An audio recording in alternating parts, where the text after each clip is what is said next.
Olá, meus irmãos, a paz do nosso Senhor Jesus Cristo. É um prazer poder estar aqui com vocês para poder compartilhar uma porção das Sagradas Escrituras, para que juntos possamos fazer uma reflexão daquilo que Deus tem ministrado nesses dias no meu coração. E para isso eu quero ler com os irmãos e meditar no Salmo 126. Cântico de romagem.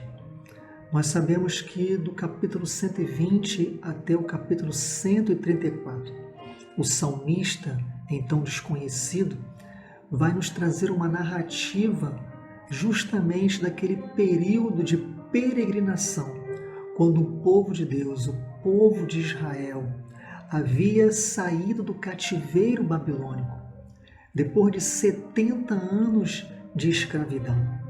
Agora, nesses versículos, nós vamos verificar o consolo que Deus traz para aqueles que estão aprisionados, para aqueles que carecem de libertação, para aqueles que carecem de restauração, para aqueles que carecem de uma mudança de vida, de uma transformação. Se você tem a sua Bíblia, vamos ler esses versículos, capítulo 126, que diz assim: Quando o Senhor restaurou a sorte de Sião, ficamos como quem sonha. Então a nossa boca se encheu de riso e a nossa língua de júbilo. Então entre as nações se dizia: grandes coisas o Senhor tem feito por eles. Com efeito, grandes coisas fez o Senhor por nós, e por isso estamos alegres. Que maravilha! Ao lermos esses 3 versículos iniciais, vemos a proporção, a dimensão do que é o consolo de Deus em meio ao improvável, em meio àquilo que aparentemente era impossível. Porque imagina você, eu, tentarmos visualizar um povo que, como nós conhecemos a história, começando lá em Moisés, depois vindo para Josué, quando de fato ele conquista a terra prometida, e o povo de Deus começa a desfrutar do melhor da terra. Tudo o que eles faziam, tudo o que eles plantavam, tudo o que eles estavam ali na terra era próspero. Eles tinham de tudo.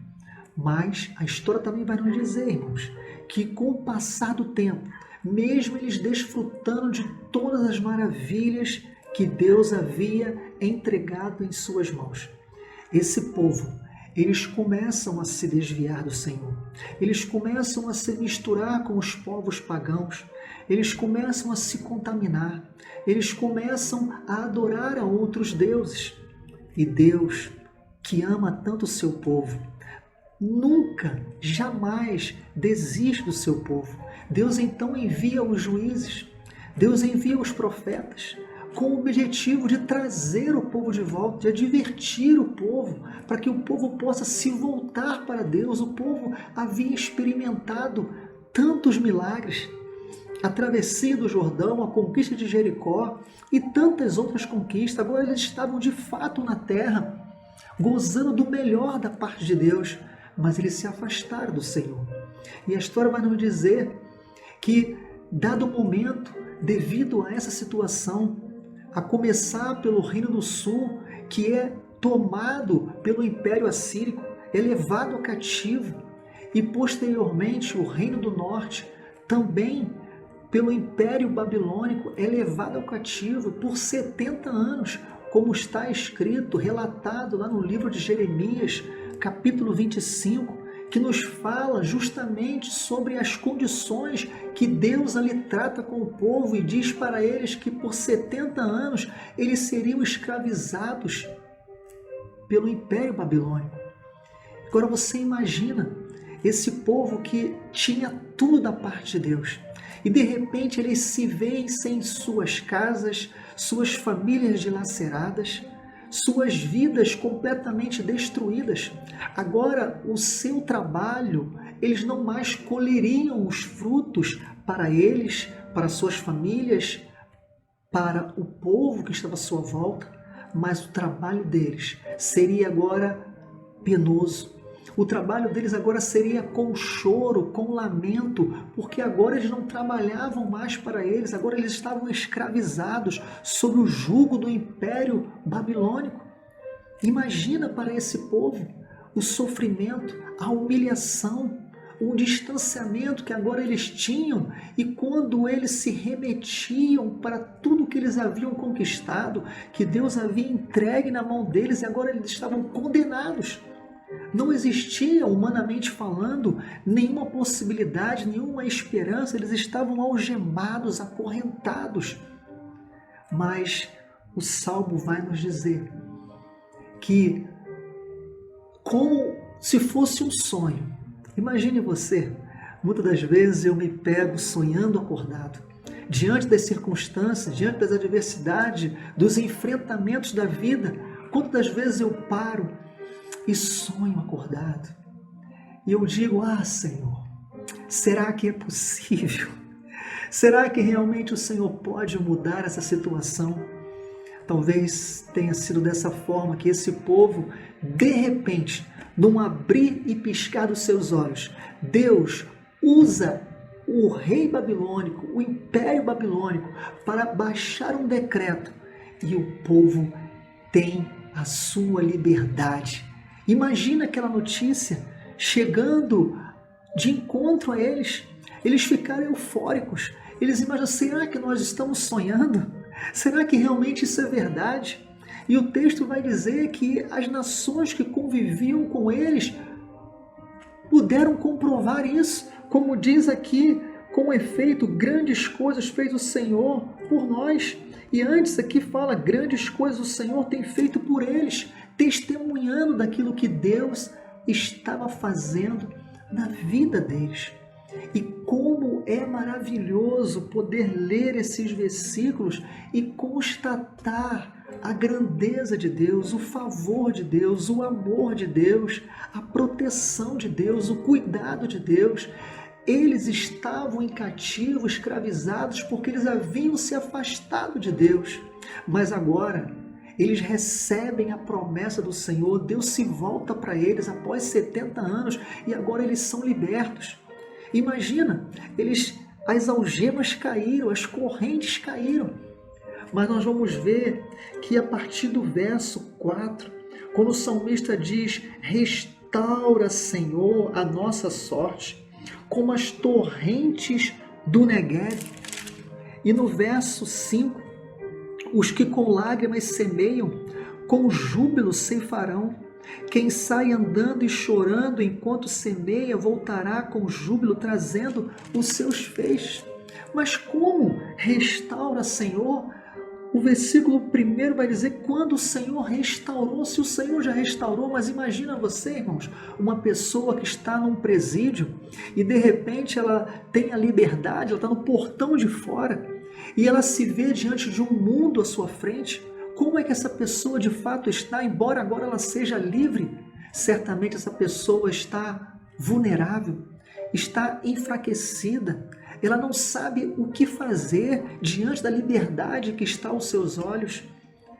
Talvez, espiritualmente falando, certamente está seca, está totalmente impossibilitada de qualquer decisão em sua vida. E por isso, então, o salmista que ele diz: restaura, Senhor, a nossa sorte como as torrentes do Negueb. O salmista remete a uma analogia da situação que enfrentariam e que ainda estavam como o Negueb. Por ser esse lugar um lugar seco e que dependia da fonte de água que desciam anualmente a inundar toda aquela sequidão. Pois era assim que os israelitas se sentiam secos. Eles se sentiam incapazes de reconstruir suas vidas, suas famílias, suas cidades. Agora eles, assim como o Negueb, também dependiam dessa fonte, ou seja, a torrente de água viva, para que viesse a inundar as suas vidas de forças, de esperanças, de forma a capacitá-los e encorajá-los a novamente reconstruírem suas vidas. Eles precisavam desse derramar de Deus em suas vidas. Eles precisavam dessa torrente de águas para que pudesse inundar os seus corações, para que então eles fossem encorajados a reconstruir suas vidas. Era disso que eles precisavam. Então, o salmista, no verso 5 e 6, ele expõe a dificuldade que agora eles teriam para recomeçar suas próprias vidas. Agora semeariam sim com lágrimas, mas diferente da escravidão, que mesmo com tanto trabalho não podiam desfrutar da colheita. Porém agora a colheita seria com muita alegria, onde o esforço daquele trabalho, ainda que com lágrimas, agora teria recompensa com grande alegria e júbilo. Vejamos, irmãos, aquilo que parecia impossível, aquilo que parecia totalmente improvável, aquilo que era só sonhado, agora tornou-se realidade. Nosso Deus, irmãos, continua sendo o mesmo.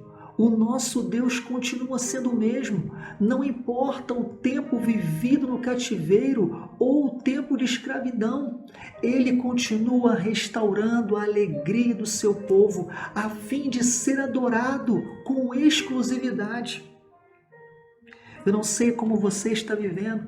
Talvez você conheça alguém na sua família, no seu trabalho, na sua vizinhança, na sua igreja, no seu convívio, que também tenha vivido ou esteja vivendo um período de sequidão, esteja vivendo um período talvez de escravidão, esteja lá encarcerado, cativo por alguma coisa. Deus, Ele continua sendo o mesmo. Ele pode mudar essa situação.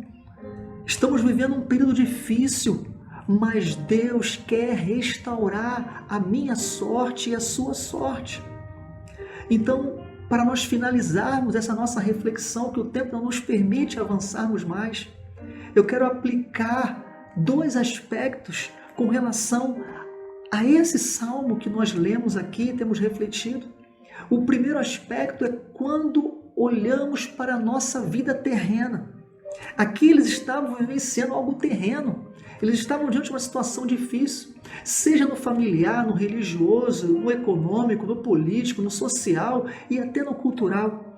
Possa ser que existam pessoas se sentindo no cativeiro nesse momento, escravizadas, com medo de como recomeçar suas vidas pós-pandemia, onde os sonhos não mais façam parte do seu viver, foram muitas perdas, onde a esperança já deixou de existir. Contudo, Deus ainda está dizendo para mim e para você. Jeremias capítulo 29, nós conhecemos versos 11, que diz: eu é que sei que pensamentos tenho a vosso respeito, diz o Senhor, pensamentos de paz e não de mal, para vos dar o fim que desejais. É isso que Deus tem para mim e para você. E por isso podemos pedir, assim como o salmista: restaura, Senhor, faz jorrar água viva em meio a essa sequidão. Restaura a minha vida, restaura a minha casa, restaura a minha família. Ainda que os tempos sejam difíceis, você pode interagir comigo, mesmo nós estando assim tão distante, virtualmente falando. Você pode repetir essa frase, recitar aqui comigo agora. Diz assim: ainda, repete comigo, ainda que os tempos sejam difíceis, vou semear, vou trabalhar e não vou voltar para casa de mãos vazias. Aleluias! Ou seja, através desse trabalho ou de qualquer outro, Deus vai me restaurar. Deus vai mudar a minha sorte. Deus vai me prosperar. Ele vai mudar as circunstâncias, porque Ele é Deus. Vou voltar a sonhar em Deus e viver para ver esses sonhos acontecerem. Então, esse primeiro aspecto é um aspecto terreno do nosso dia a dia, das circunstâncias que estamos vivendo. Mas o segundo aspecto que eu quero compartilhar com você é quando olhamos para a glória do porvir. E lá em Romanos, no capítulo 8, no verso 18, aqui na tradução NVT, vai dizer: considero que nosso sofrimento de agora não é nada comparado com a glória que Ele nos revelará mais tarde. Efésios ainda, capítulo 2, do 1 ao 10, vai nos dizer: antes éramos escravos, vivíamos no cativeiro, estávamos mortos em nossos delitos e pecados, mas agora Cristo nos trouxe restauração e vida. Ele nos trouxe vida. Agora somos livres da morte, do pecado, e por isso voltamos a sonhar e a realizar sonhos. Vida eterna em Deus. E foi justamente isso que aconteceu, irmãos, quando o Senhor restaurou a nossa sorte por meio de Cristo lá na cruz do Calvário. Ficamos como quem sonha. Nossa boca se encheu de riso e nossos lábios de cântico ao nosso Deus. Ah, meus irmãos, como é bom confiar nesse Deus. Como é bom desfrutar das suas maravilhas. Como é bom ser restaurado, ser curado. Olhe para Jesus. Olhe para o Senhor. Eu costumo dizer junto à minha família, em nossas vidas, dia a dia, e eu falo que as nossas vidas são feitas de escolhas.